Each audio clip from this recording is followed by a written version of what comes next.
हेची वाटे उसावेसी हेची वाटे उसावेसी हेची वाटे उसावेसी हेची वाटे उसावेसी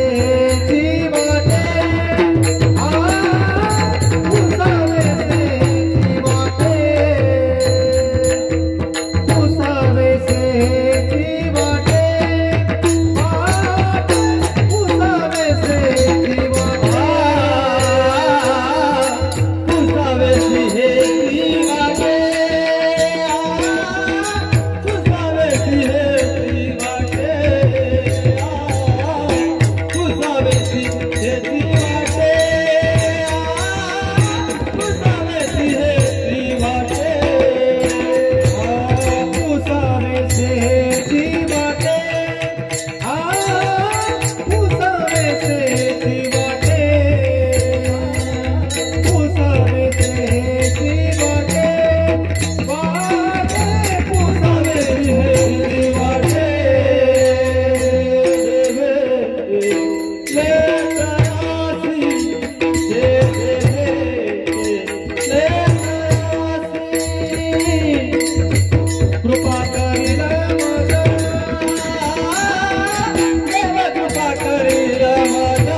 पुसावे ते हेची वाटे, पुसावे ते हेची वाटे, जे जे भेटेल तयासी देव कृपा करीना माझ, काय लाज राखेन.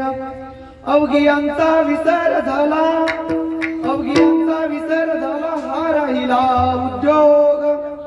देव कृपा करील माझ, काय लाज राखेन. तुका म्हणे चिंता वाटे, तुका म्हणे चिंता वाटे, कोण भेटे सांगे सांग. देव कृपा करील माझ, काय लाज राखेन. वसुदेव सुतं कंसचानूरमर्दनम, देवकी परमानंदम कृष्णं वंदे जगद्गुरुं. तडित्वासं नीलमेघावभासं, रमा मंदिरं सुंदरं चित्प्रकाशं. ब्रह्मतिष्ठिकाया समन्नस्तपादं, परब्रह्मलिंगं भजे पांडुरंगं. पांडुरंगा करू प्रथम नमः.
करू प्रथम नमन दुसरे चरण संतांचिया त्यांच्या कृपादाने कथेचा विस्तारू बाबाजी सद्गुरु दास तुका जयांचे किलिया स्मरण होय सकळ विद्यांचे अधिकरण ते जीवन दुसरी चरण श्री गुरूंचे नमस्कार आता ओम नमो ज्ञानेश्वरा करुणा करा दयाळा तुमचा अनुग्रह लादलो पावन झालो चराचरी मी कळा कुसरी काही जनेने बोलत वचने अति भाविका एका जनार्दनी तुमचा दास त्याची आस पुरवावी नमो सद्गुरु तुकया ज्ञान दीपा नमो सद्गुरु सच्चिदानंद रूपा नमो सद्गुरु भक्त कल्याण मूर्ती नमो सद्गुरु भास्करा पूर्ण कीर्ती तुकाराम तुकाराम नाम घे जगा बेयो नाम घे जगा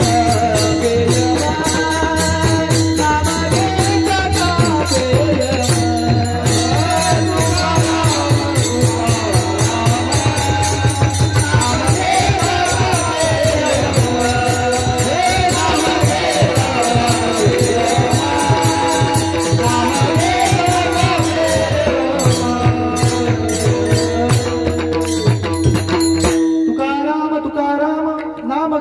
कापेयम धन्य तुकोबा समर्थ जेने केला हा पुरुषार्थ जळी दगडा सहित वया तारियल्या जैसा लाह्या धन्य तुकोबा समर्थ जेने केला हा पुरुषार्थ म्हणे रामेश्वर भट्ट तुझा तुका विष्णू नुहे तुझा धन्य तुकोबा समर्थ जेने केला हा पुरुषार्थ। प्रस्तुत प्राप्तवेळी कीर्तन रूपी सेवेकरता घेतलेला अभंग हा जगदवंद्य जगतमान्य संत सम्राट संत हृदयरत्न संत मुकुटमणी वैराग्य साम्राज्याचे चक्रवर्ती अनाथांचा साधकांचा ज्यांना बाप म्हटलं जातं ते चैतन्य भूषण पाषाण धुंपन कथामृत अशन जिजाई रमण वैराग्य रागरसिक देहूचे सुप्रसिद्ध आणि श्रीमंत संत जगद्गुरु तुकोबराय आणि या तुकोबरायांचा मुमुक्षपर वर्गातील आहे तसं तर संतपर वर्गातील आहे पण मुमुक्षत्वाचं वर्णन करणारा असा उत्कृष्ट असा अभंग आपण आज या ठिकाणी सेवेकरता घेतलेला आहे। विठ्ठला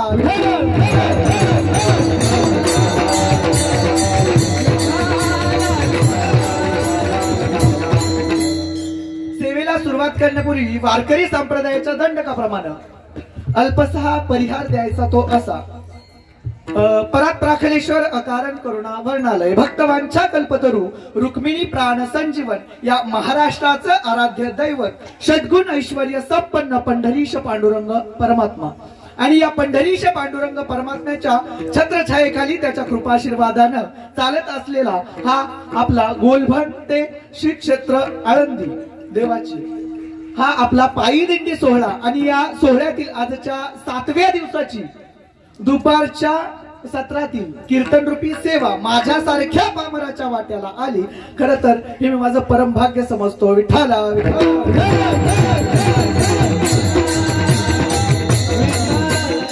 ही सेवा मला ज्यांच्याकडून देण्यात आली म्हणजे सर्वच कमिटीवरील मंडळी असतील माझे गुरुवर्य योगेश महाराज घरात असतील सर्वच मंडळी या सर्वांचं मी प्रथमतः त्यांना धन्यवाद देऊ इच्छितो कारण मुळात कसं आहे मी 4 वर्षापूर्वी म्हणजे 4 वर्ष झाली मी दिंडीला येतोय आता पण मी पहिल्या वर्षी आलो वारीमध्ये मला थोडंसं बोलायला सांगितलं महाराजांनी की काहीतरी बोल म्हणून थोडं 2 मिनिटं 5 मिनिटं काय असतं ना मी बोललो तिथे महाराजांनी ते काय केलं काय बघितलं काय नाही देवाला ठाऊक पण दुसऱ्या वर्षी डायरेक्ट कीर्तनाची सेवा माझ्याकडे दिली आणि कुठेतरी यासाठी मी खूप ऋणी असेल कायम आयुष्यभर ऋणी राहील।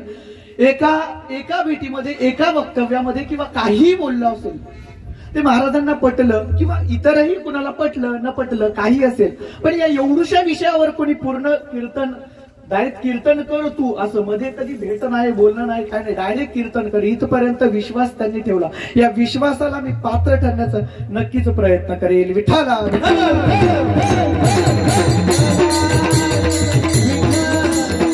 असो फारसा इकडचा तिकडचा वेळ न घेता कारण वेळही आपल्याकडे लिमिटेड आहे, म्हणजे मर्यादित वेळ आहे, कारण आपल्याला 1 तासाची कीर्तनाची सेवा प्रत्येकाला ठरवून दिली. मग आपल्याला नियम आपणच घातलेले आहेत, त्याच्यामुळे आपण तोडणे हे चुकीचं आहे. त्याच्यामुळे नियमामध्ये 1 तासामध्ये कीर्तन उरकेल. मला माहिती आहे तिकडे ऊन येत आहे, त्रास होत असेल तुम्हाला, तिथे त्रास होतोय, मला इथे होतोय तुमच्यामुळे, कारण तुम्हाला ऊन लागतंय.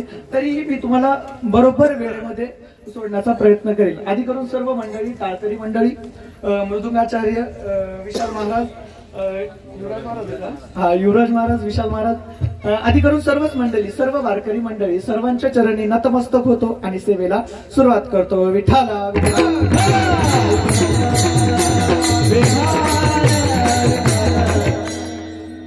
पुसावेस हेची वाटे, पुसावेस हेची वाटे, जे जे भेटेल तयासी, देव कृपा करील माझ, काय लाज राखेन. या अभंगामध्ये तुकोबाराय असं म्हणतात की मला जे जे कोणी मिळतंय, म्हणजे वाटेमध्ये जे जे कोणी मला भेटतंय, त्यांना मला हेच विचारू वाटतंय. कोणतं तेच? तुकोबाराय म्हणतात की मला जे जे कोणी मिळेल, जे जे कोणी भेटेल वाटेमध्ये, त्यांना मला फक्त हेच विचारू वाटतंय. कोणतं ते? की देव माझ्यावर कृपा करेल का, देव माझ्यावर कृपा करेल का आणि माझी लाज राखेल का. पुसावेस हेची वाटे, जे जे भेटेल तयासी, देव कृपा करील मज, काय लाज राखेल, माझी लाज राखेल का.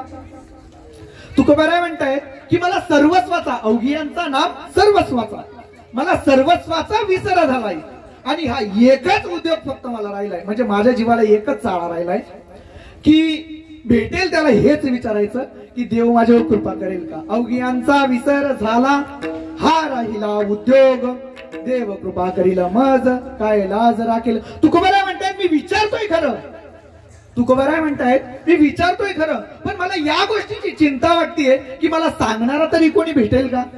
म्हणजे उचित सांगणारा, त्यांचा अर्थ की मला सांगणारा तरी कोणी भेटेल का, अशी मला चिंता वाटते. असा सरळ साधा अर्थ या अभंगाचा आहे असं मी म्हणणार नाही, पण माझ्या मतीला असाच पटला जो मी तुमच्या समोर मांडला. विठ्ठला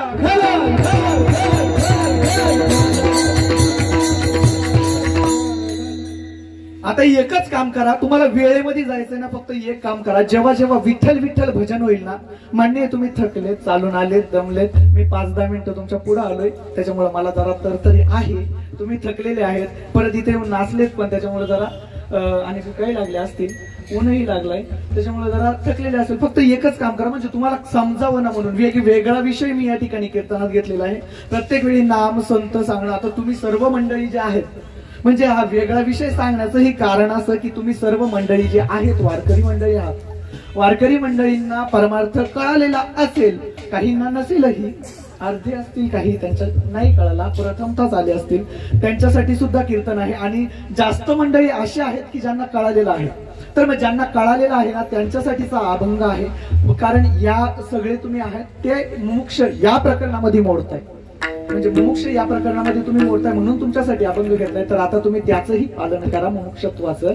फक्त ताठ बसा, स्ट्रेट बसा, म्हणजे सावधान स्थितीत असं ताठ बसा. आणि जेव्हा जेव्हा भजन होईल तेव्हा तेव्हा करटाळी बोला मोठी नाम, करटाळी बोला मोठी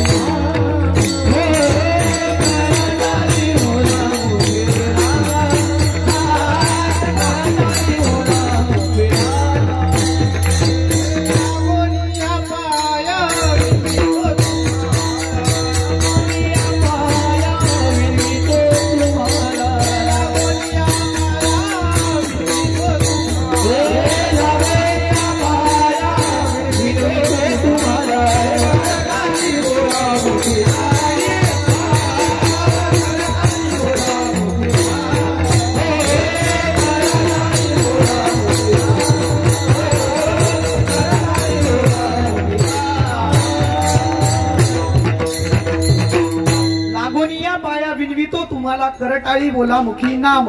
विठ्ठल विठ्ठल म्हणा वेळोवेळा, हा सुख सोहळा स्वर्गामध्ये सुद्धा नाहीये. बरं, इथेच आहे, स्वर्गामध्ये सुद्धा हा सुख सोहळा नाहीये. आणि नाहीये कशावरून, तर जर असता तर स्वर्गीचे अमर इच्छिता ती देवानी मृत्यू लोकी व्हावा. त्यांनी कशाला इच्छा केली असती इथे जन्म व्हावा का, तर याच देही घडी देवाचे, याच देहामध्ये घडतंय आणि दुसऱ्या देहामध्ये तुम्हाला घडणार नाहीये. त्याच्यामुळे उपयोग करून घ्या. जेव्हा जेव्हा भजन होईल तेव्हा तेव्हा हाताने टाळी आणि मुखानं नाम घ्यायचं राहू नका. विठ्ठला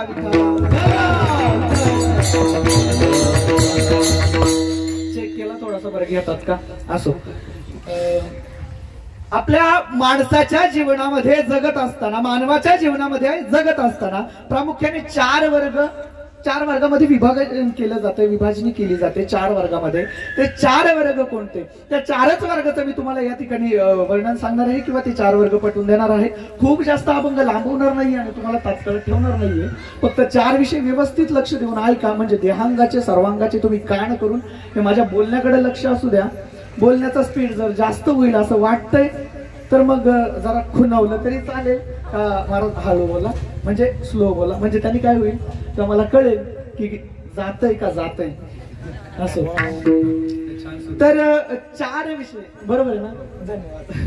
4 विषय माणसाचे सांगायचं. माणसाच्या वर्गामध्ये जगत असताना 4 विषय प्रामुख्याने पडतात. ते 4ही विषय असते. आता तुम्ही ते विषय लक्षात ठेवा. परत परत मी विचारेन तरी तुमच्या लक्षात असलं पाहिजे. पहिला विषय आहे म्हणजे वर्गामध्ये विभागणी केली जाते. तो पहिला वर्ग आहे पामराचा वर्ग. पहिला जो वर्ग आहे माणसाच्या जीवनामध्ये जगत असलेला तो आहे पामराचा वर्ग. दुसरा वर्ग महाराज आहे तो आहे विषयी वर्ग. दुसरा वर्ग जो आहे तो आहे विषयी वर्ग. तिसरा वर्ग जो आहे तो आहे मुमुक्ष. तिसरा वर्ग जो आहे तो मुमुक्ष आणि चौथा मुक्त. असे 4 वर्ग माणसाच्या जीवनामध्ये प्रामुख्याने पडतात. कोणता पहिला वर्ग? गुड.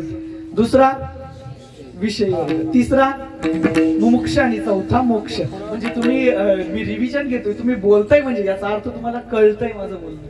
म्हणजे कसं मला वाटतं भाषेचा काही प्रॉब्लेम वगैरे यायला नको असा.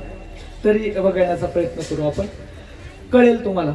पहिला वर्ग आहे पामराचा वर्ग. 4ही विषयांची मी तुम्हाला थोडक्यात व्याख्या सांगणार आहे. त्याच्यामध्ये तुम्ही फक्त ऑडिट करा आपलं, म्हणजे तुम्ही तपासून घ्या की आपला कोणत्या वर्गामध्ये समावेश होतो. पहिला वर्ग आहे पामराचा वर्ग. या पामराच्या वर्गाची व्याख्या अशी केलेली आहे, म्हणजे शास्त्रकारांनी म्हणा किंवा संत मंडळींनी केली असावी अशी व्याख्या केलेली आहे. पामर कोणाला म्हणतात तर जे जे काही आपल्याला भोगायला मिळेल ते उत्कृष्ट असो वा निकृष्ट असो, चांगलं असो वा वाईट असो, काहीही असो, कसंही असो, जे जे काही भोग जेवढे भोगता येतील तेवढं तो भोगण्याचाच प्रयत्न करत असतो. तो आहे पामराचा वर्ग. कळलं? दुसरा वर्ग आहे तो विषयी वर्ग. विषयी वर्गामध्ये प्रामुख्याने खूप सर्वांचा समावेश होत असेल तरीही दुसरा वर्ग आहे विषयी वर्ग. शास्त्राने जे उत्कृष्ट विषय सांगितलेले आहेत, शास्त्राने जे उत्कृष्ट विषय सांगितलेले आहेत ते भोगण्याकरता तो अतोनात कष्ट करतो. रात्रंदिवस तो कष्टच करतो, अतोनात कष्ट करतो. आणि त्या कष्टाच्या जोरावर तो पुण्य संपादन करतो आणि त्या पुण्याईच्या जोरावर तो भोग भोगत असतो. तो आहे दुसरा वर्ग म्हणजे विषयी वर्ग. तिसरा जो वर्ग आहे तो आहे मुमुक्ष. तिसरा जो वर्ग आहे तो मुमुक्ष. संसाराचा वीट आलाय, कंटाळा आलाय. थोडक्यात संसाराचा वीट आलाय. संसार काय आहे हे कळालंय, पण संसाराचं तादात्म्य संपलेलं नाहीये. भगवंताबद्दल प्रेम निर्माण झालंय पण भगवंत भेटलेला नाहीये. या दोन्हींच्या मध्ये जो गाटांगळ्या खातोय, हा गाटांगळ्या शब्द माझा आहे बरं, शास्त्रकारांचा नाही. जो गाटांगळ्या खातोय म्हणजे अडकलेला आहे जो जीव, तो आहे मोक्ष वर्ग. आणि चौथा वर्ग आहे तो मुक्ताचा. आशा, आकांक्षा, अपेक्षा, संकल्प, विकल्प सगळं नाहीस झालंय, निघून गेलंय. वृत्तीही निवृत्त झाली त्याची. असा जो वर्ग आहे तो आहे मुक्ताचा वर्ग. आणि आपल्याला या ठिकाणी जो पाहायचा आहे तो आहे मुमुक्ष वर्ग. याचं कारण असं आहे की मला वाटतं जी व्याख्या मी सांगितली की संसाराचा वीट आलाय म्हणजे संसार कळालाय तुम्हाला काय आहे तो. भगवंताबद्दल प्रेमही निर्माण झालंय, कारण प्रेम निर्माण झालं नसतं तर तुम्ही एवढं पायपीट करत आले नसते. भगवंताबद्दल प्रेमही निर्माण झालंय पण भगवंत भेटत नाही आणि संसार सुटत नाहीये. या दोन्हींच्या मध्ये आहात ना, म्हणून मुमुक्ष. आणि तुम्ही सर्व, मी सर्व, सगळेच मंडळी सगळी मुमुक्ष या वर्गामध्ये मला वाटतं प्रामुख्याने मोडत असतील. आता पामरामध्ये विषयी वर्गामध्ये किंवा मुक्तामध्ये जर कोणी असेल तर मी तुम्हाला अजून त्याच्याबद्दल सांगेन. फक्त आता म्हणजे आता सद्यगतीला तुम्हाला एवढंच फक्त सांगेन की मुमुक्ष या प्रकरणामध्ये सर्वजण मोडतात. मला असं वाटतं म्हणून मी हा अभंग या ठिकाणी घेतला होता. विठ्ठल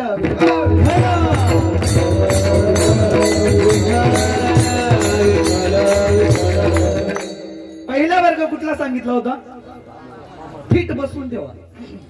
पहिला वर्ग होता तो पामराचा वर्ग. चारही वर्गाविषयी थोडं सांगणार आहे, जास्त नाही, थोडं सांगतो म्हणजे तुम्हाला कळेल की नेमका पामर मोक्ष विषयी कोण म्हणजे फरक करता येईल तुम्हाला. फरक करू नका बरं माणसात, नाही तर फुकट माझ्या नावाने बोंबाल. विषय असा, पहिला वर्ग होता पामराचा वर्ग. जे काही भोगता येईल, जे काही मिळतंय ते भले उत्कृष्ट असो निकृष्ट असो, चांगला असो वाईट असो, पुण्य करणारा असो किंवा पाप वाढवणारा असो, म्हणजे चांगलं आपल्या शरीराला लाभक असो किंवा बाधक असो, त्याचा काहीही विचार न करता जो फक्त भोग आणि भोगच भोगतोय असा जो वर्ग आहे तो आहे पामराचा वर्ग. आता याविषयी तुम्हाला कळालंच असेल, पण भोग म्हणजे काय ते तरी कळायला पाहिजे ना. तुम्ही भोग म्हणून बोलाल का आतुरनाव पाडला खेळला, तो भोग नाही. भोग म्हणजे त्याचा लाभ घेणे, थोडक्यात लाभ घेत असतोय असं प्रकारचा. म्हणजे आता कसं रस्त्याने चाललाय, भेळ खा केळ खा, हे भेटतंय ते भेटतंय, पुढे वाटतंय हे वाटतंय ते वाटतंय, चला घेत चला. म्हणजे गात जागा हे तत्व सोडून द्यायचं आणि खात जागा हे तत्व थोडक्यात पालन करायचं. असा जो वर्ग आहे तो पामराचा वर्ग. म्हणजे पामराच्या वर्गाबद्दल मी सांगतो, तुम्ही त्याच्यात त्याची गणना करा किंवा त्याच्यात त्याला टाका. अजून सांगायचं झालं पामराबद्दल तर खूप सारं आहे सांगण्यासारखं, परंतु वेळही मोजकी आहे. पामराच्या वर्गामध्ये अजून अशांचा समावेश होतो. मी सोमवारी मंगळवारी खात नाही, मी बुधवारी खातो, गुरुवारी नाही, गुरुवारी नाही, मी शुक्रवारी खातो. शनिवारी चालत नाही आपल्याला बा, शनिवार लय कडक, अजिबात चालत नाही. नाही आमच्या घरात पण होत नाही. पण मी रविवारी दाबून खातो. म्हणजे नाही जर कोणी केला ना तर त्यांच्यावर पाहुणा जाणार, अरे आज रविवारी आलोय, रविवार बघून आलोय. अरे भाऊ मग आम्ही काय करू बा, तुमच्या गल्यात सगळ्यांच्या माला. मग अरे पाहुणा आहे मी, जावाय आहे ना. सासवा किव करतात बरं जावयाची. म्हणजे नाकाचा मोती ठेवी गहाण पण राखी वा. म्हणजे सगळ्यांच्या सासरवाड्या दणकट दिसतात.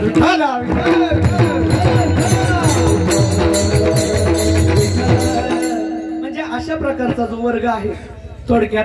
म्हणजे काही लोक असेही राहिलेले आहेत बरं का त्याच्यातले, की आम्ही नाही खात, आम्हाला नाही लागत, आम्ही आजही माळा टाकू, आम्हाला काय, आम्ही आज गळ्यामध्ये माळा घालून घेऊ. पण काय ना आमच्या घरी कधी कधी पाहुणे येतात, आणि पाहुणे कोण, पोर जावाय तिच्या सासूरवाडीची, ती सगळी येतात. मग त्यांच्यासाठी करून रांधून खायला घालायला लागतं. किंवा घरातली जी स्त्री असते ना ती सुद्धा बोलते काय ना मला नाही इच्छा, पण काय आहे ना यांना करून खायला घालायला लागतंय ना. म्हणजे ती दोघं, आता मी काय करते, त्यांना जर करून खायला घालायला दुसरा कोणी आला ना मी लगेच माल घालते. विषय असा की खायचं नाही, मग दुसऱ्याच्या साठी आपलं खराब करून ठेवायचं. याचा थोडक्यात याचा अर्थ असा की दुसरं कोणीतरी येणार आहे, दुसरं आपण असं चाललोय रस्त्याने चाललोय आपण, असं कोणतरी पडलं, असं आपल्यावर चिखल फेकला कोणीतरी, आपण काय बोललं नाही फेक माझं बोललं होतं तू फेक माझ्यावर चिखल फेक, असं करणार आहेत का? वास्तविक संत मंडळींनी असं सुद्धा केलेलं आहे. पण तुम्ही आम्ही कोणीच नाही, संत मंडळी नाहीच. त्याच्यामुळे आपण असं तू चिखल फेकतोय एक मोठा गोटा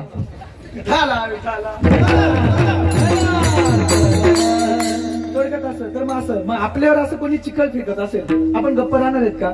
नाही. मग ती घाण आपल्यावर येते ती तेव्हा का, ते जेव्हा करून आपल्या हाताने करून खायला घालायला लागतंय.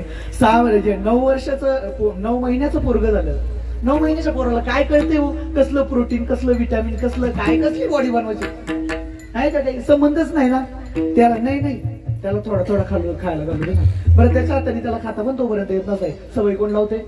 महाराजांनी सांगितलं 6 महिन्याच्या मुली झाल्या किंवा त्यांचे सगळे लगेच माळा टाकल्या.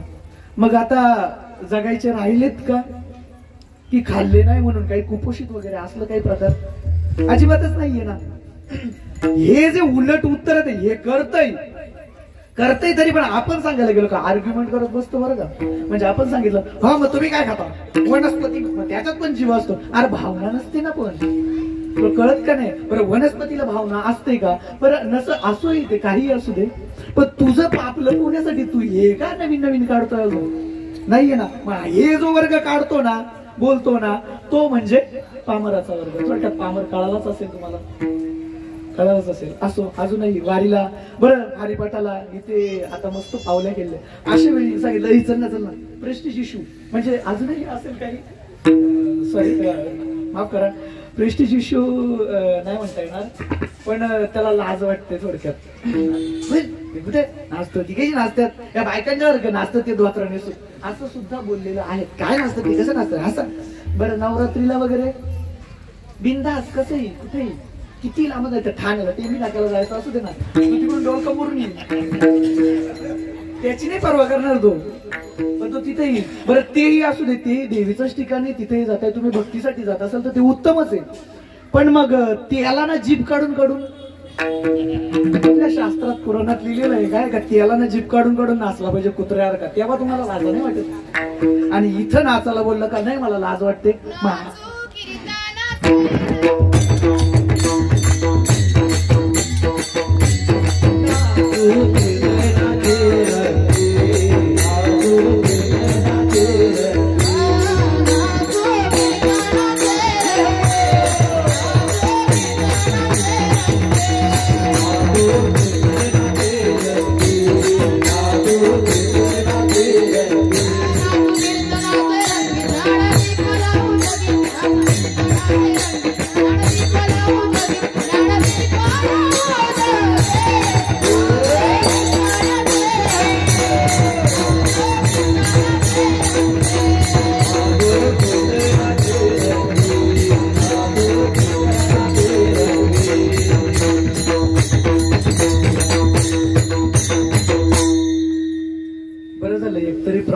कीर्तना म्हणजे आता सुरुवात केली, म्हणजे काय ते नाकाविना मोती असं काहीतरी झालं असतं.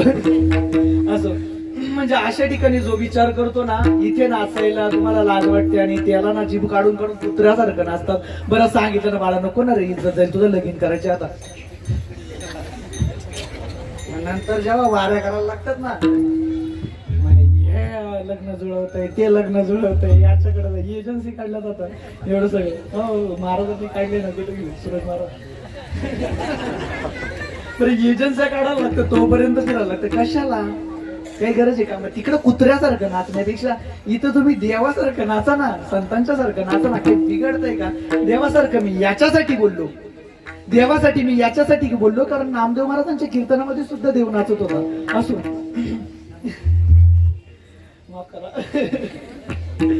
तर विषय असा काय, हा जो वर्ग मी सांगत होतो ना, हा होता पामराचा वर्ग. आता दुसरा वर्ग आहे तो विषय वर्ग आहे ना. बरं विषय वर्ग, दुसरा वर्ग जो आहे तो विषयी वर्ग.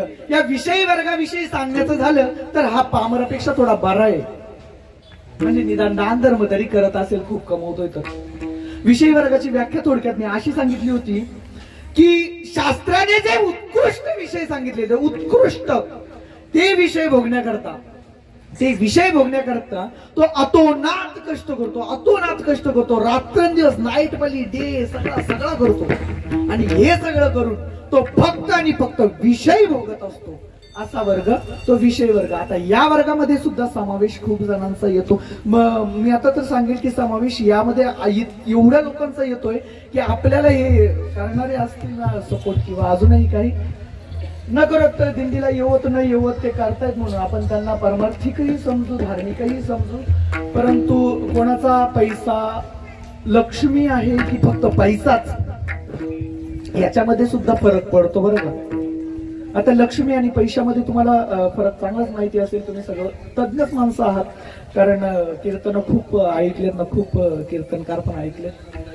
तर तसं काही असतंय. आणि मग विषयी वर्ग काय करत असतो, विषयी वर्गाचा असा आहे जे जे काही भोगायला मिळतील, म्हणजे रस रूप गंध स्पर्श बोल, हे जे काही पंचम विषय शास्त्राने सांगितले उत्कृष्ट विषय आहेत.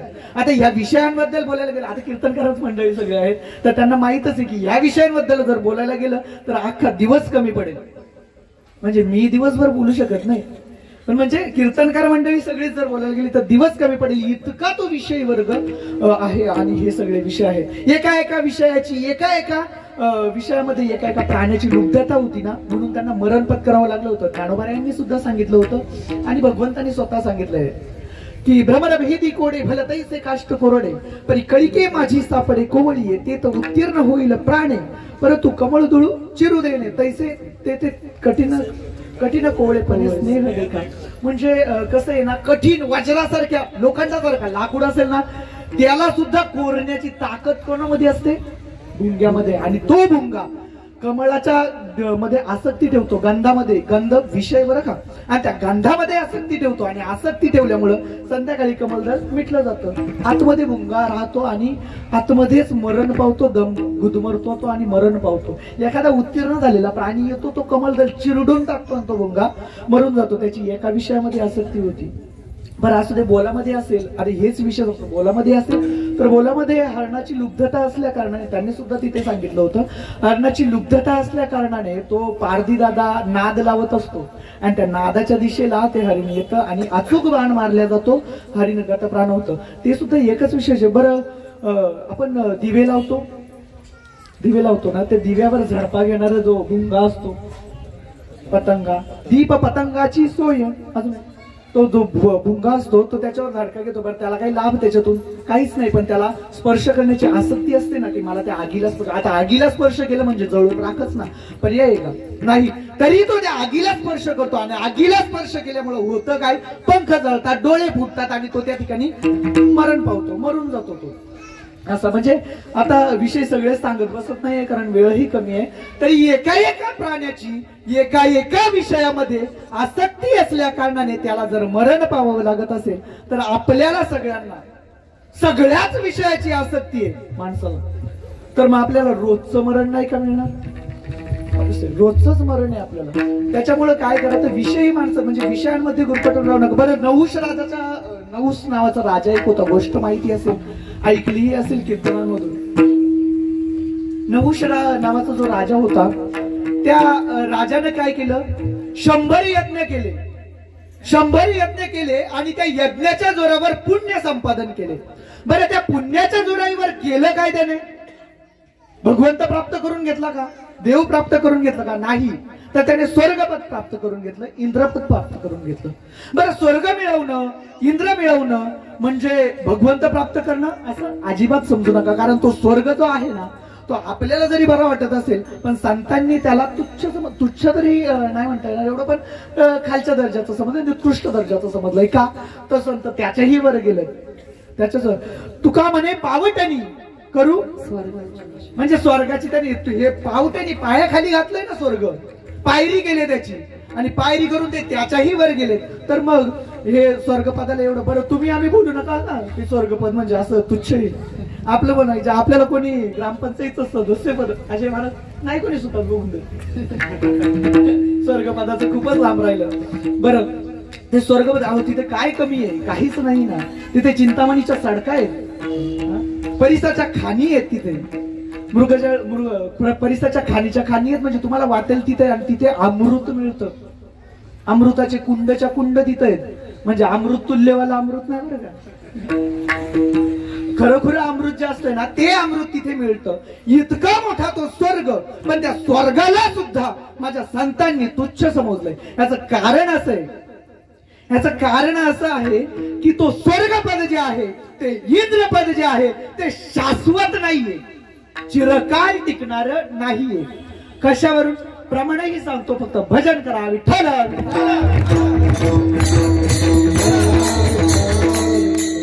भगवंत म्हणतात, ते तम भुक्ताम स्वर्गलोकम विशालम क्षिणे पुण्यमर्त लोकम विशंते एवं त्रयी धर्म मनु प्रपन्ना गता गतम काम कामाल बंदे. ते तम भुक्त्वा, ते त्या स्वर्ग लोकाचा भोग घेतात, पण कधीपर्यंत? जोपर्यंत पुण्य आहे तोपर्यंत. आणि एकदा का ते पुण्य संपलं की त्याला पुन्हा मृत्यू लोकामध्ये किंवा जिथं होता तिथे यावं लागतं. जिथे होता तिथे म्हणा किंवा त्याच्यापेक्षा अजून खाली त्याला यावं लागतं. आता हे कशावरून? एकदा सीतामाई आणि रामप्रभू बसले असता, म्हणजे श्री रामप्रभू आणि सीतामाई बसले असता, रामप्रभू खुदकन हसले. तर सीताबाई म्हटलं काय झालंय, कशाला असले? तर म्हणत आता तुला सांगायचं होतं काय? अहो सांगा ना काय झालं? नाही नाही आता सीते तुला काय सांगायचं याच्यातलं? नाही नाही मला सांगितलंच पाहिजे. बरं हा मुंगळा इथून चाललाय बघितला का? तो म्हणतो हा. मग त्याचं काय? त्याच्या पाठीवर दुसरा बसलाय. तर म्हणलं हो मग त्यात काय, हे असं बसतात आम्ही बघितलेले त्रास. मग त्याच्या पाठीवर तो दुसरा बसलाय ना, तो जो आहे ना तो कधी काळचा इंद्र होता. तो कधी काळचा इंद्र होता.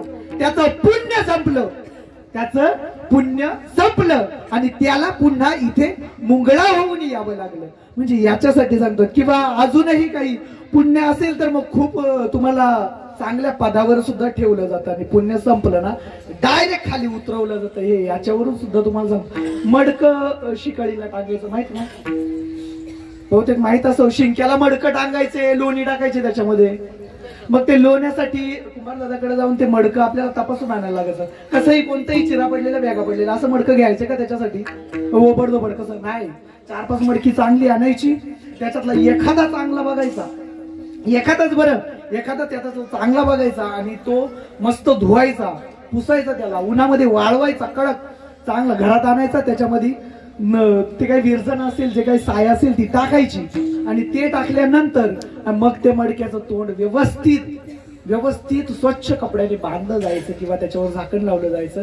त्याला व्यवस्थित चांगल्याच दोरीने बांधलं जायचं वरती आणि अशा ठिकाणी ठेवलं जायचं की जिथे कुत्र्याचा ताबा नाही, मांजरीचा ताबा नाही, पाळ जाणार नाही, मुंगी जाणार नाही, कोणीच नाही, अशा ठिकाणी त्याला ठेवलं जायचं.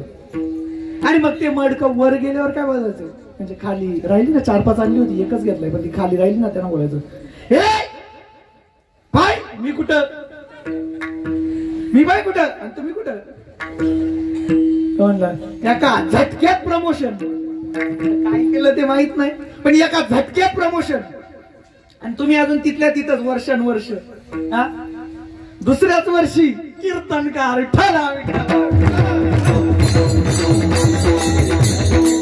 असो. बरं झटक्यात प्रमोशन. आणि तुमचं बघा काय ते म्हणलं दारा दमदर उन्हाळा येऊ दे. म्हणजे उन्हाळा का? आता तुमच्याकडे नसेल माहित, कारण तुमच्याकडे पाणी आहे मागचं म्हणा किंवा अजूनही तुमच्याकडे आहे, पण आमच्याकडे उन्हाळ्यात टिवा नाही, टिवा नाही आमच्याकडे उन्हाळ्यात. थेंब मिळत नाही असं समजा. पाईपलाईन आहे त्याच्यामुळे भेटते पण ते पेण्यापुरतं, शेती करण्यापुरतं नाही. तर मग म्हशीना हिरवा चारा, गाईना हिरवा चारा अजिबात नाही. मग ते हिरवा चारा नसल्यावर ते दूध कसं देते? उन्हाळ्यात त्यांचं दूध आटतं. आमच्याकडे उन्हाळ्यात ते काही मडके म्हणा किंवा आता तर बॉटलमध्ये ना फ्रीज मध्ये ठेवतात, पण म्हणजे असायचं तेव्हा. पण ते काही साईची बॉटल वगैरे जी काही असायची ते किंवा ते मडकं ते बंद झालं. मग उन्हाळ्यात ते आटतात. तर आटल्यानंतर मग त्याच्यामध्ये साईच नाही तर ते मडकं तिथं ठेविलच कशाला म्हातारी. मग ते मडकं काढता काढता अचानक एक दिवशी म्हातारीच्या हातातून पडलं आणि फुटलं. आता फुटल्यावर काय झालं ते पण सांगायला नको. तुकडे तुकडे तुकडे तुकडे झाले. मग आता त्याच्यातले तुकडे, एक तुकडा मम्मी मशेरीला, एक तुकडा मशेरीला, एक तुकडा कुत्र्याला जेवायला आहे ना, करता ना. खापर खापर खापर, बरं खापर तुकडा नाही, एक खापर तिथं तिथं त्याच्यातलं. आता हेही सांगावं नाही त्याच्यासाठी. अजून एक कशासाठी ते तुमचं तुम्ही ठरवा, आता मी सांगत नाही. ठाला म्हणजे असे सगळे तुकडे उपयोगात आहे. मग आता ते खाली असलेले मडके म्हणतात मग आम्ही नाही का बरे, पण तुझी काय दशा झाली. मग आम्ही वरही गेलो नाही ना खाली आलो, तुझी काय दशा. थोडक्यात सांगायचं होतं विषयी माणसाबद्दल. हा विषयी वर्ग जो आहे तो याच्यामध्ये त्यांचा समावेश होतो. भगवंत प्राप्त करत नाही पण कमवून खूप घेतात. म्हणजे कमवलेलं कुठे उपयोगी आणायचं हे सुद्धा माहिती असायला पाहिजे. यांचा समावेश थोडक्यात विषय वर्गामध्ये होतो. तिसरा वर्ग सांगितला होता जो मुळात आपल्याला इथं बघायचा आहे, पण मी तो आधी सांगणार नाही कारण वेळ आपल्याला तो सांगणे एवढा नाहीये. तो कमी सांगेल आणि आधी मुक्ताचं बघतो. मुक्त काच या म्हणावे बंधनाची नाही ठावे. मुक्त कोणाला म्हणायचं? ज्याला बंधनच माहित नाही, ज्याला कसलंच बंधन, संकल्प विकल्प आशा आकांक्षा सगळंच नाहीसं झालंय. सहज मी अंधळा गाणी निवृत्ती झाली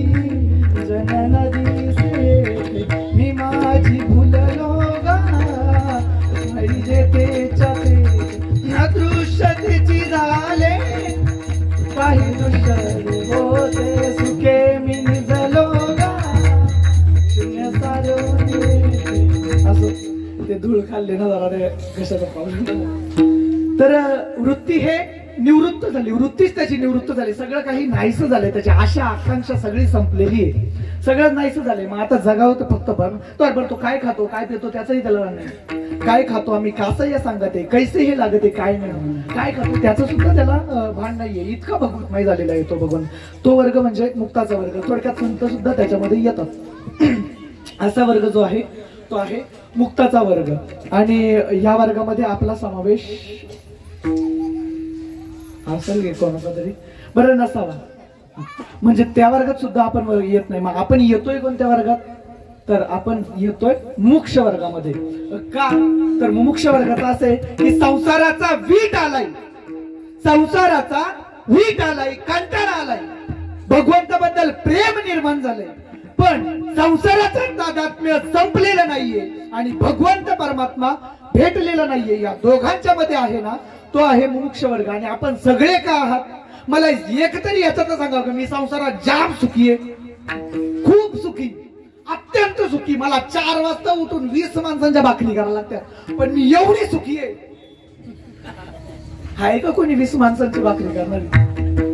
नाही माता मौल्या, कोणीच नाही. 2 पोरांच्या जरी चपात्या करायच्या असल्या ना, चपात्या भाकरी नाही चपात्या, तरी पण त्या सकाळपासून मला दिवसभर करायला लागतंय, मला दिवसभर करायला लागतंय. काय काय करू, किती करू, हा माणसाची थोडीशी काही मदत होईल, काय करू तरी मी ना, म्हणजे एवढा सगळा एवढूसा करायला लागतंय. तर म्हणून आपण मुमुक्ष या वर्गामध्ये येतो.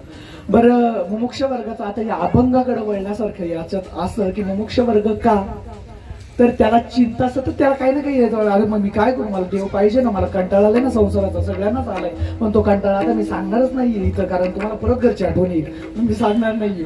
बरं इतका कंटाळा आलाय, खूप खूप कंटाळा आलाय, खूपच.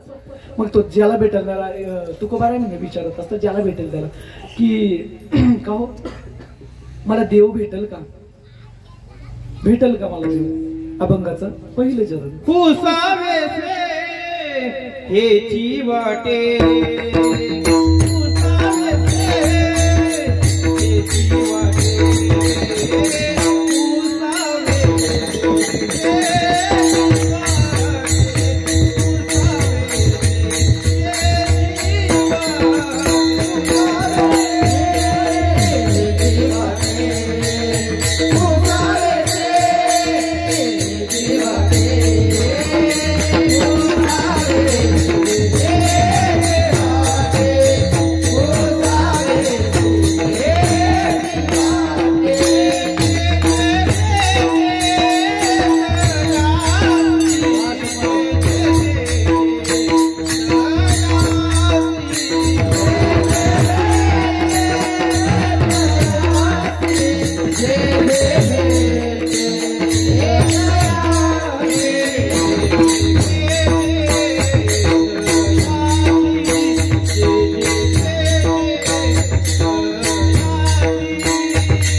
नाही जास्त वेळ घेणार आहे.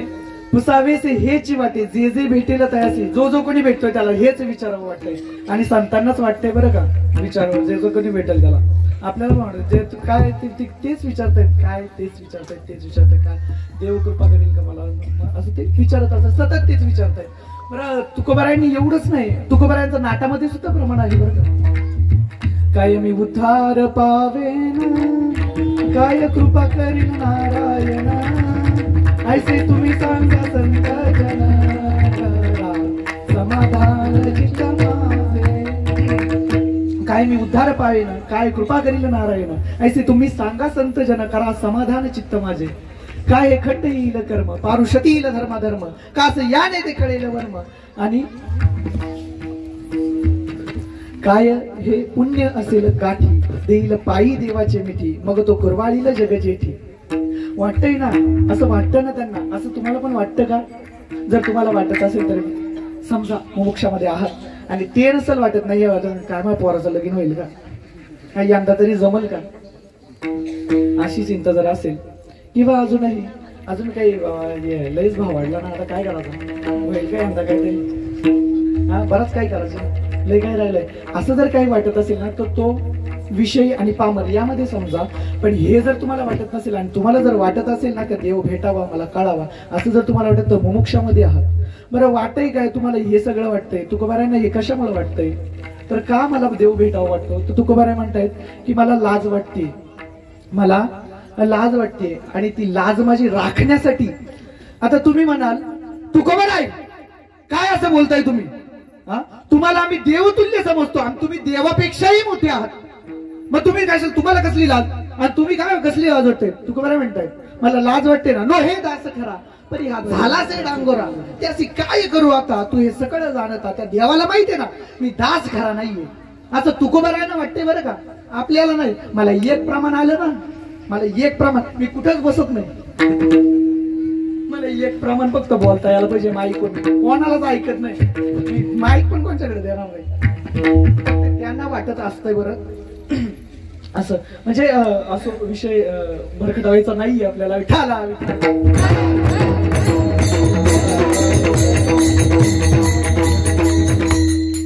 तर अशी तुकोबा किंवा लाज वाटते मला ह्या गोष्टींची, किंवा मी दास नाहीये खरा तरीही लोकांनी मला इतकं वरपर्यंत उचलले, मला ते सांभाळता येईल का? देवा तू माझ्यावर कृपा कर आणि मला राख, माझी लाज राख, असं मला वाटतंय. आणि याच्यावर अजून काही दुसरं काहीतरी विचारा ना. हेच हेच हेच हेच का कोणी भेटेल त्याला तेच विचारताय काय? देव कृपा करील का, देव कृपा करील का, माझी लाज राखेल का, कोणी भेटेल त्याला? बरं कोणी रस्त्याने चालतंय येड, त्यालाही तुम्ही तेच विचारताय. त्याला काही कळतंय का काय करत, त्यांनी घातलंय का, त्याला कळत नाही, त्यांनी घातलंय का नाही तेही त्याला कळत नाही, हा त्याला तुम्ही विचारताय देव कृपा करेल का, माझी लाज राखेल का? फिश होऊन पडलाय त्याला तुम्ही विचारताय माझं देव कृपा करेल का, माझी लाज राखेल का? काय हे काय चाललंय? आपल्याला चळ भरतो ना एखादी वस्तू आपली हरवली की. आता एखादी वस्तू म्हणण्यापेक्षा चष्माच हरवला ना, चष्मा आमच्या आईचाच घ्या, चष्मा हरवला ना अख्खा घर डोक्यावर घेते, अख्खा घर. मग त्या जात्यात वय पोत्यात वय सगळं, आता जात्यात ना पोत्यात त्याला मारायला जाईल तिथं नाही, पण माणसाला लागतं ना, ती हुळहुळी लागलेली असते का काय माझं कुठं भेटेल, कुठेतरी मिळावं, कुठेतरी मिळावं, म्हणून तो सतत त्याला चळ भरलेला असतो. म्हणून तो सांगत असतो सतत सतत सतत तेच विचारतोय तेच विचारतोय. ते म्हणतात दुसरा काहीतरी विचारा ना. ते म्हणतात दुसरा काही विचारू का, मला अवघी याचा विसर झालाय, सर्वस्वाचा मला विसर पडलाय, मला फक्त एवढाच उद्योग राहिलाय. अभंगाचा 3रा चरण. अवघी याचा विसर झाला, अवघी याचा विसर झाला, अवघी याचा विसर झाला, अवघी याचा विसर झाला, अवघी याचा विसर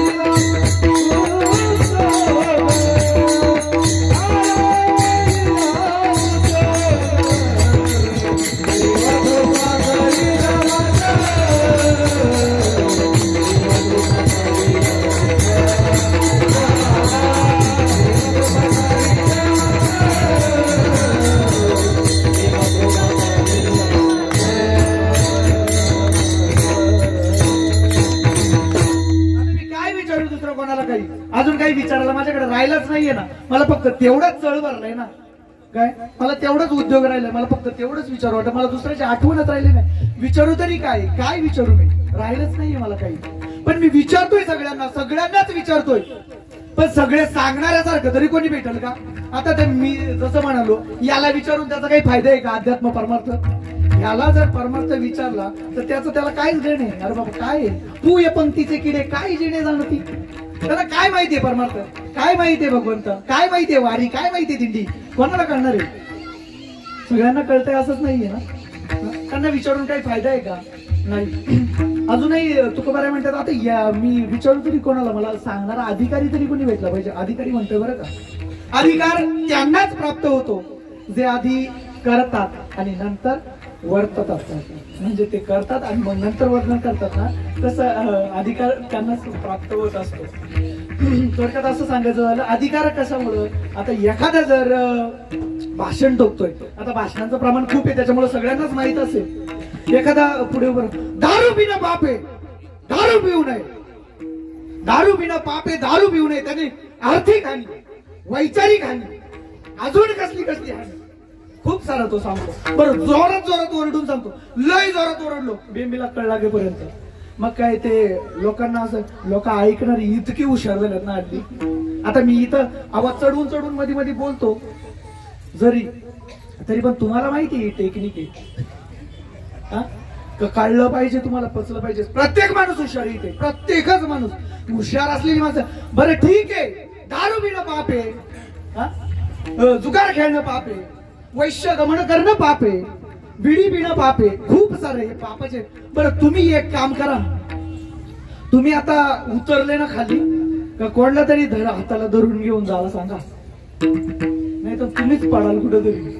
एवढा पेलाय का तुला माईक धरता येत नाही, माईक धरता येत नाही, एवढा पेला आणि तू सांगतो या पाप आहे. मग तुला त्याचा अधिकार प्राप्त होतोय का? अजिबात नाही. मग अशांना विचारून फायदा आहे का? अजिबात नाही. तुकोबाराय म्हणतात मला या सगळ्याची चिंता वाटते अभंगाचं.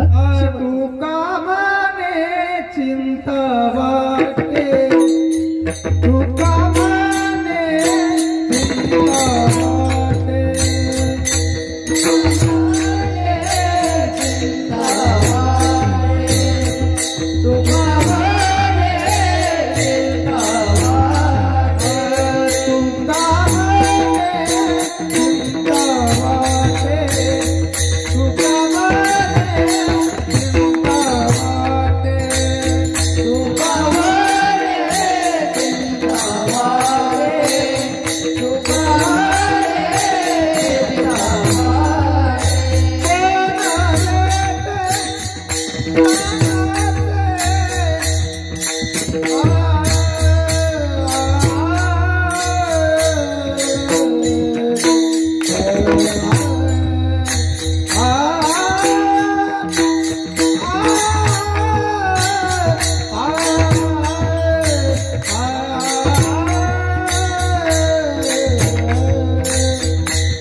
वाटे जे जे भेटेल तयासी, देव कृपा करील मज काय लाज राखेल. अवघियांचा विसर झाला हा राहिला उद्योग, देव कृपा करील मज काय लाज राखेल. तुका म्हणे चिंता वाटे, तुका म्हणे चिंता वाटे, कोण भेटे सांगेसा, देव कृपा करील मज काय लाज राखेन. यथावकाश मिळालेल्या वेळेमध्ये म्हणा किंवा 5 मिनिटं जास्त असतील तर सेवा चिंतन मांडण्याचा मी प्रयत्न केला. आपल्याला चिंता करण्याचं काम नाहीये. अभंगामध्ये जरी त्यांनी चिंता मांडलेली असेल तरी आपल्याला या ठिकाणी चिंता करण्याचं अजिबात कारण नाहीये. कारण सांगेसा त्या ठिकाणी अधिकारी पाहिजे होता त्यांना, पण सांगेसा अधिकारी आपल्याला नकोय. कारण आपल्याला इतका मोठा अधिकारी माणूस नाही भगवंतच म्हणा, इतका मोठा अधिकारी भगवंत माझ्यासाठी ह्यासाठी. कारण माझी सुरुवात मी अजून पण कॉर्पोरेटलाच राहणार असतो, आलो असतो, मला छंद आहे म्हणून जरी मध्ये, पण मला या गादीवर उभं राहण्याचं नसतं घेतलं कोणी या गादीवर मला उभं राहिलं. पण ज्यांच्यामुळे मला या गादीवर उभं राहावं लागलं, उभं राहायला मिळालं ते गुरुवर्य योगेश महाराज घरत हे जर आपल्या पाठीशी असतील ना तर आपल्याला चिंता करायचं कारण नाहीये. तुकोबारायांना त्यावेळेला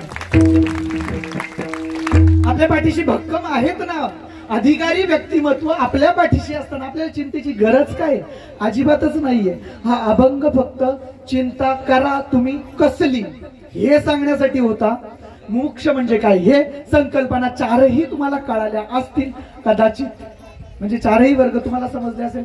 एका कीर्तनातून एखादी जरी गोष्ट शिकायला मिळाली ना किमान मुमुक्ष एवढं तरी लक्षात राहिलं ना का तुम्ही मुमुक्षमध्ये आहात म्हणजे मीही पण आपण मुमुक्षमध्ये आहोत एवढं जरी लक्षात राहिलं ना तरी पुष्कळ झालं, माझ्या कीर्तनाचं सार्थक झालं. सर्वच मंडळी उत्कृष्ट रीतीने या ठिकाणी साथ दिलेलं. फक्त आपण तुम्ही थोडी आता साथ द्या मला की चिंता करण्यापासून आपल्याला लांब करायचंय. भगवंतांनी आपल्याला या ठिकाणी अधिकारी व्यक्तिमत्व पाठवले. फक्त ते जे सांगतायत ना की गात जागा म्हणून फक्त एकच करा भगवंताचं नाम घ्या. विठोबा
सेवा जी आहे म्हणजे माझ्यावरचं प्रेम म्हणा सर्वांचंच कमिटीवरील किंवा युवा कमिटीवरील जरी सगळीच मंडळी असतील माझे मित्र सर्वच जण इतकं प्रेम म्हणजे मी असं याच्यासाठी नाही बोलत की सगळेच आभार मानतायत म्हणून मी आभार मानत नाहीये. फक्त मला सांगणं याच्यासाठी आहे कारण कोणत्याच ग्रुपमध्ये किंवा कुठेही असेल कुठेही जा तुम्ही भले ते ऑफिसमध्ये असेल वर्गात असेल किंवा अजून कुठे किंवा जनावरांच्या कळपात सुद्धा जर एखादा दुसरा जनावर आला ना कुत्र्यांचं जरी बघितलं तरी दुसरा जर चुकारी आला ना त्याच्यामध्ये त्याला थारा लागून देत नाही अजिबात नाही. त्याला पाय लावून दे गावात नाही प्रवेश करून दे. जनावर जरी आलं तरी त्याला हाकलून लावतात दुसरी जनावर. आणि हे इतकी चांगली मंडळी हे मित्रमंडळी इतके चांगली. मी पहिल्या वर्षी आलो महाराज मला त्या वर्षी सुद्धा वाटलं नाही की कोणी अनोळखी इतकं प्रचंड प्रेम या सगळ्यांचं इतकं प्रचंड प्रेम ना. अमित दादा आलेले नाही येत काही कारणास्तव असेल पण अमित दादा मी पहिल्याच वर्षी आलो होतो ओळखही नव्हती. अमित दादानी मी चालून दमलो होतो ना माझ्या पायांना मसाज केली होती इतकं आणि मला त्या दिवशी इतकं भरून आलं होतं. हे एवढं निस्वार्थी प्रेम करून काय मला घे आता त्याला काय मी काय देणार आहे तर त्याच्याकडून काय मला घ्यायचं अजिबातच नाहीये ना. इतकं निस्वार्थी प्रेम अनोळखी म्हणून आलो. मला याच तिकडे चिंता याची लागली होती की मी इथे जातोय खरं पण मला हे लोक घेतील ना एकत्र. त्या महेश मामाचा शेपुटी म्हणून फिरत होतो काय करू पर्याय नाही. पहिलं त्यांनीच आणलं ना या ठिकाणी मला आणण्याचं काम आहे ना ते त्यांच्यामुळे झालंय. माझ्यासाठी हे दोघं पण आहेत ना म्हणजे महाराज असतील गुरुवर्य आणि महेश मामा हे दोघंही भगवंताच्या ठिकाणी याच्यासाठी आहेत कारण त्यांनी मला या ठिकाणपर्यंत आणण्याचं काम केलेलं आहे. इथून पुढे मी त्यांचा कायमचाच मी आयुष्यभर ऋणी राहील त्यांचा. कारण मला हे जे कीर्तन किंवा काही इथपर्यंत उभं राहायचं मला हे कायमचं करतोय असं म्हणून हे काही नाहीये. पण भगवंताचं नाम मी या ठिकाणी घेतोय. हा हार जरी माझ्या गळ्यामध्ये पडलाय ना खूप धन्यता वाटते याची मला. खूप धन्यता म्हणजे असा हार फक्त दुसरा नाही कधी तेव्हाच फक्त. आणि असं पडणं खूप खूप खूप बरं वाटतं, खूप बरं वाटतं. आणि याच्यासाठी मी त्यांना धन्यवाद देईल. आणि सगळीच मंडळी, सगळे पकवाज वादक सुद्धा, अहो कीर्तनकार कसा चुकतोय याच्याकडे सुद्धा काही जण लक्ष ठेवून असतात. कुठे चुकतो, कसा चुकतो, पॉइंट कुठं हुकला, कोणता प्रमाण चुकला, याच्याकडे लक्ष देऊन असतात. आणि पकवाजाचा ठोका एखादा चुकीचा घालवायचा म्हणजे कीर्तनकाराचा बट्ट्या बोल असं सुद्धा काहीतरी करतात. पण विशाल महाराज मला पहिल्यापासूनच सांभाळून घेतलंय त्यांनी, कारण ठेक्यात कधी ठोक्यात ठेक्यात कधीच आलं नाही काही, तरी त्यांनी सांभाळून घेतलं. युवराज महाराज, विशाल महाराज दोघांनाही धन्यवाद देतो. सर्वच टाळकरी मंडळी आणि सर्व नाम उल्लेख प्रत्येकाचा करणं शक्य नाहीये, कारण तसंही आम्ही हरिनाम के प्रेमी हे नाम के नाही, त्याच्यामुळे नाही उल्लेख करता येणार. पण सर्वच मंडळी सगळ्यांच्या चरणी नतमस्तक होतो आणि सेवेला पूर्ण विराम देतो. ज्ञानेश्वर माऊली